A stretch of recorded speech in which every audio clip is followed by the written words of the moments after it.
नमस्ते दोस्तों।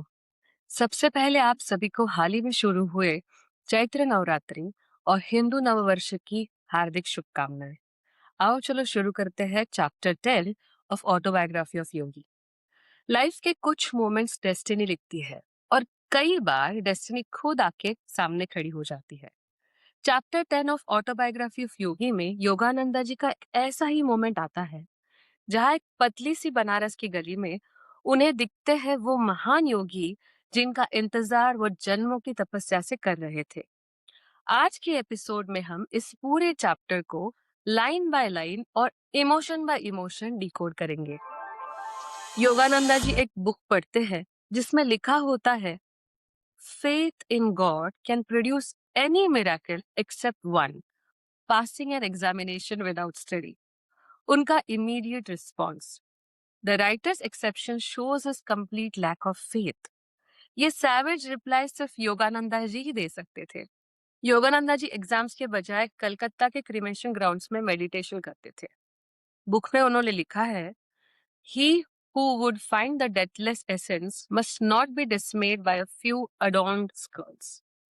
जहाँ हम जैसे लोग शमशान के पास जाना अवॉइड करते हैं और डरते भी हैं, तो वहाँ योगानंदा जी हाई स्कूल स्टूडेंट होके भी डेथ को समझने, फियर ट्रांसलेट करने के लिए जाते थे।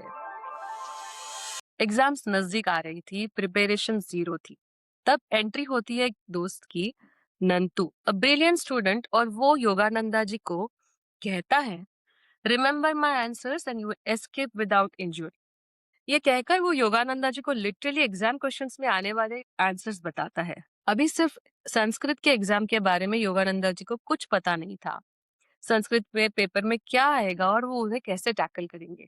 नेक्स्ट मॉर्निंग योगानंदा जी एक रैंडम सी गली से जा रहे थे और अचानक उन्हें जमीन पर कुछ प्रिंटेड शीट्स मिलती है। वो उन्हें उठाकर पढ़ने लगते हैं।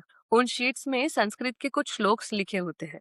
अगले दिन संस्कृत का पेपर, और उस पेपर में एग्जैक्टली वही श्लोक आते हैं। क्या ये मिराकल है या योगानंदा जी का भगवान पर अटूट विश्वास? ये कोइंसिडेंस नहीं था, ये कॉस्मिक इंटरवेंशन था। इस तरह योगानंदा जी सारे सब्जेक्ट्स पास कर लेते हैं। एग्जाम्स होने के बाद योगानंदा जी का ध्यान सिर्फ एक ही डायरेक्शन में था, Banaras for spiritual quest. Jitendra उनका दोस्त उनके साथ चलने के लिए डिसीजन लेता है। घर से निकलने से पहले योगानंदा जी अपने पिताजी और सिबलिंग्स को देखकर बहुत इमोशनल हो जाते हैं। उनकी आंखों से आंसू छलकते हैं।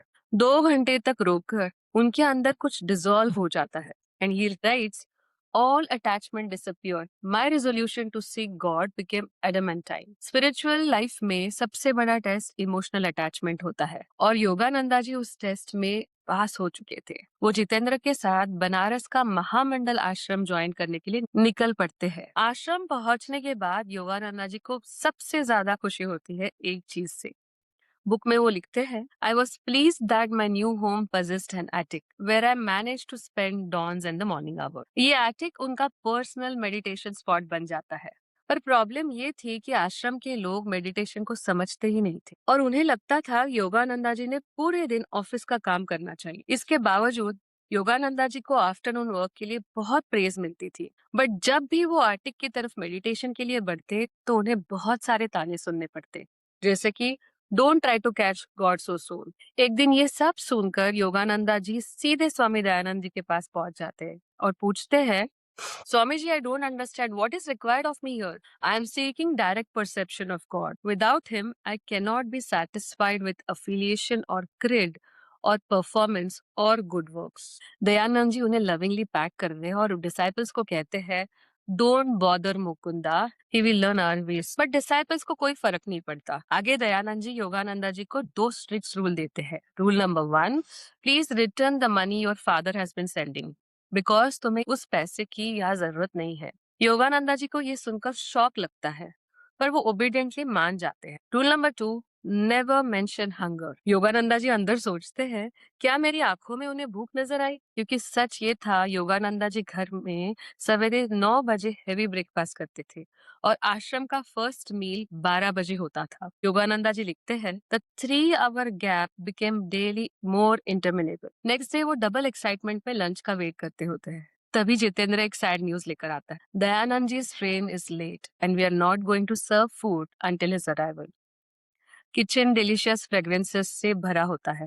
लेकिन तब तक कुछ नहीं मिलने वाला था जब तक दयानंद जी पहुंच नहीं जाते। योगानंदा जी क्वाइटली प्रे करते हैं, लॉर्ड ट्रेन जल्दी आने दो। स्वामी दयानंद जी काफी लेट शाम को आ जाते हैं, योगानंदा जी के लिए रिलीफ वाला मोमेंट। लेकिन उसी वक्त जितेंद्र और एक सैड न्यूज लेकर आता है। He says Dayanand ji will bathe, meditate, then the food will be served. और भूख के मारे योगानंदा जी को लगता है वो किसी भी वक्त कोलैप्स हो जाएंगे। वो सोचते हैं the next Banaras death from starvation is due at once in this hermitage. Finally रात को 9 बजे खाना मिलता है और वो मील उनके जीवन का सबसे यादगार मील बन जाता है। खाने के बाद योगानंदा जी नोटिस करते हैं दयानंद जी बिल्कुल अब्सेंट माइंडेडली खाना खा रहे, जैसे उनके लिए खाना कोई मायने ही नहीं रखता। योगानंदा जी क्यूरियस होकर पूछ ही लेते हैं, Swami ji weren't you hungry? Dayanand ji calmly reply करते हैं, Oh, yes. I spent the last 4 days without food or drink. I never eat on trains. Strictly, I observe the Shastric rules of monks. Yogananda जी को एम्बेरसमेंट होती है क्योंकि वो एक दिन के भूख से ही टूट गए थे। वो हिम्मत करके और एक डाउट पूछते हैं, स्वामी जी अगर मैं कभी फूड नहीं मांगू और किसी ने मुझे खाना नहीं दिया तो मैं तो मर जाऊंगा। स्वामी जी का जवाब इंस्टेंट होता है and he says Die then. Never believe that you live by the power of food and not by the power of God. उनका मैसेज क्रिस्टल क्लियर था। खाना नहीं, भगवान तुम्हें सस्टेन करते हैं। फूड, मनी, पीपल सब क्रिया पात्र है। श्वास भी तुम्हारा नहीं है, वो गॉड का इंस्ट्रूमेंट है। अवेयरनेस का स्वॉर्ड यूज करो, परसीव द सिंगल कॉज। ये वर्ड्स योगानंदा जी का इनर कोर शेक कर देते हैं। उनको फील होता है कि उनका एक पुराना इल्यूजन टूट गया कि बॉडी ही सब कुछ होती है। बनारस आश्रम का ये लेसन उनके पूरे फ्यूचर ट्रैवल का फाउंडेशन बन जाता है। घर से निकलने के समय कपड़े और बुक्स के सिवाय योगानंदा जी एक और चीज साथ लाए थे, उनके माँ ने दिया हुआ सिल्वर एम्यूलेट, जिसे हमने चैप्टर 2 में पढ़ा था। उनकी माँ को एक साधु ने वो एम्यूलेट देकर कहा था एक दिन ये अपने आप गायब हो जाएगा। एक सुबह योगानंदा जी अपना बॉक्स खोलते हैं और देखते हैं कि वो एम्यूलेट उस बॉक्स में नहीं था और उन्हें फिर उनकी माँ की बात याद आ गई। एग्जैक्टली जैसे साधु ने कहा था वैसे ही वो एमुलेट योगानंदा जी के लाइफ से चला जाता है। कुछ दिन बाद जितेंद्र और योगानंदा जी दोनों फील करते हैं कि आश्रम का माहौल बहुत ही टॉक्सिक हो गया है। आश्रम के कुछ लोग उन्हें रिडिक्यूल भी करते हैं, उन्हें मॉक भी करते हैं और एक तो ये भी कहता है your sleepiness at meditation shows that you are not fit for this path. ये सुनकर योगानंदा जी को बहुत बुरा लगता है, बट जब स्पिरिचुअल हंगर इंटेंस होती है और एनवायरनमेंट सपोर्टिव नहीं होता तब यूनिवर्स एक नया डोर ओपन कर देता है। और कुछ ऐसा ही योगानंदा जी के साथ होने वाला था। That door was about to appear. आश्रम के स्टूडेंट्स योगानंदा जी के डिवोशन को समझ ही नहीं पाते। उन्हें लगता है कि वो अलूफ है। क्रिटिसिज्म बढ़ता जाता है। योगानंदा जी हार्ट ब्रोकन होकर अटिक में जाकर प्रे करते हैं, मदर डिवाइन मुझे दिखाओ और मेरे गुरु को जल्द ही भेजो। घंटों तक कुछ नहीं होता, फिर एक डिवाइन वॉइस आती है, दाई मास्टर कॉमेट टुडे।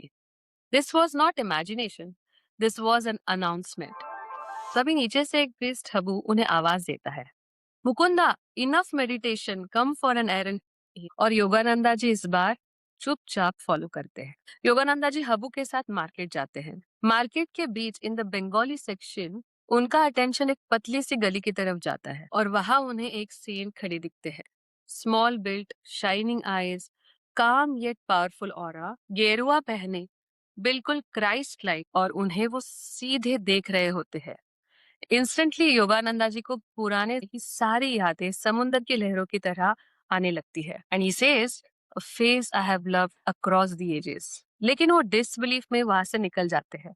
जैसे ही वो आगे बढ़ते हैं उनके पैर पत्थर की तरह भारी हो जाते हैं और अगर उन्होंने यू टर्न ले लिया तो नॉर्मल हो जाते हैं। वो समझ जाते हैं this is a spiritual magnet pulling me. He realises वो सेंट मुझे बुला रहे हैं। वो सब शॉपिंग किया हुआ सामान हबू के हाथ में दे देते हैं और लेन में भागकर उस सेंट की तरफ बढ़ने लगते हैं। वो स्वामी मुस्कुराकर कहते हैं, oh my own, you have come to me. How many years I have waited for you. Yogananda ji कहते हैं, गुरुदेवा। दोनों के बीच एक डीप साइलेंस अनफोल्ड होता है, जैसे हार्ट टू हार्ट बिना शब्दों का कॉन्वर्सेशन। उन्हें फील होता है he knows God and he will take me to him. और वो थे योगानंदा जी के गुरु स्वामी श्री युक्तेश्वर गिरी जी।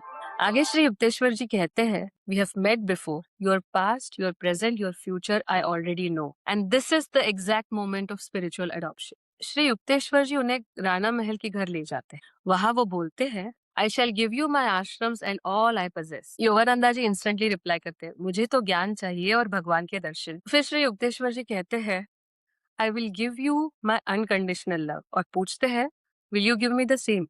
योगानंदा जी इंस्टेंटली रिप्लाई करते हैं, I will love you eternally Gurudev. Shri Yukteshwar जी ने उनके मिसिंग एम्यूलेट को भी मेंशन किया और कहा, don't grieve for your amulet, it has served its purpose. वो आगे कहते हैं, go back to Kolkata for now, don't exclude your family from your love.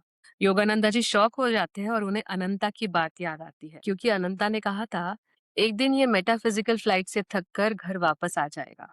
और योगानंदा जी रेसिस्ट करते हैं और कहते हैं, I will never return. Yukteshwar ji उन्हें स्टर्नली अश्योरेंस देते हैं that you will return in 30 days. आगे श्री युक्तेश्वर जी के निकल जाने के बाद आश्रम के लोग योगानंदा जी को बहुत टॉर्चर करते हैं। वो उन्हें पैरासाइट भी कहने लगते हैं और योगानंदा जी हर्ट होकर डिसाइड कर लेते हैं that I am leaving the ashram. Jitendra बोलता है, I will also join. Yogananda ji कहते हैं, I have met Christ like saint, let's go to Shrirampur. और दोनों अपने गुरु के पास निकलने के लिए तैयार हो जाते। और ये था योगानंदा जी का रियल स्पिरिचुअल जर्नी का beginning. Leaves the ashram and begins his journey back to the guru who was waiting for him since lifetimes. तो क्या थे इस चैप्टर के की takeaways? First, divine timing is precise. When the seeker is ready, the master appears, sometimes literally in a narrow lane. जब सही वक्त आता है तो गुरु खुद शिष्य के सामने आ जाते हैं। Second, meditation is always greater than fear. Yogananda ji meditated among skulls because truth lies beyond fear. Third, faith creates miracles. Sanskrit papers appearing on the street is not coincident, it's an alignment. पर इसके लिए चाहिए होता है अपने भगवान पर, अपने गुरु पर अटूट विश्वास। Fourth, renunciation requires inner strength. Letting go of family was his real spiritual test. Family से दूर जाना आसान नहीं होता। Fifth, discipline is the foundation. Dayananda ji's strict rules shook him, but they purified him too. Discipline से ही आगे का रास्ता खुल जाता है। Sixth, hunger taught a higher lesson. Food doesn't sustain you, but God sustains you.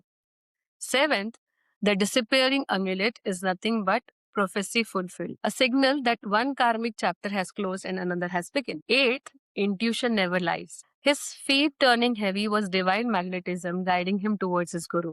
Ninth, true guru recognized you instantly.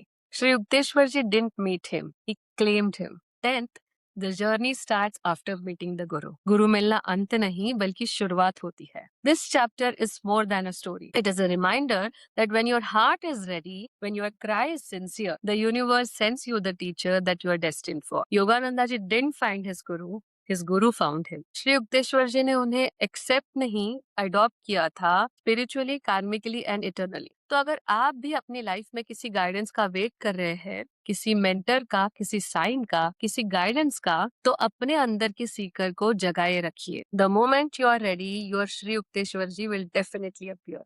Don't forget to like, comment, and subscribe. Share this with someone who is seeking Guru in his or her life. Episode 11 में योगानंदा जी की real तपस्या शुरू हो जाती है। Strict discipline, cosmic wisdom और एक गुरु शिष्य बंधन जो स्पिरिचुअल हिस्ट्री का टर्निंग पॉइंट बन जाता है। Don't miss the next episode, क्योंकि ये सिर्फ कहानी नहीं, ये स्पिरिचुअल बिगनिंग का ब्लूप्रिंट है। मैं हूँ प्रियंका और आप देख रहे थे द अवेकनिंग ट्रेल, जहां हम टाइमलेस विजडम को डिकोड करने की कोशिश कर रहे हैं logically and lovingly, because beyond the veil, the trail begins.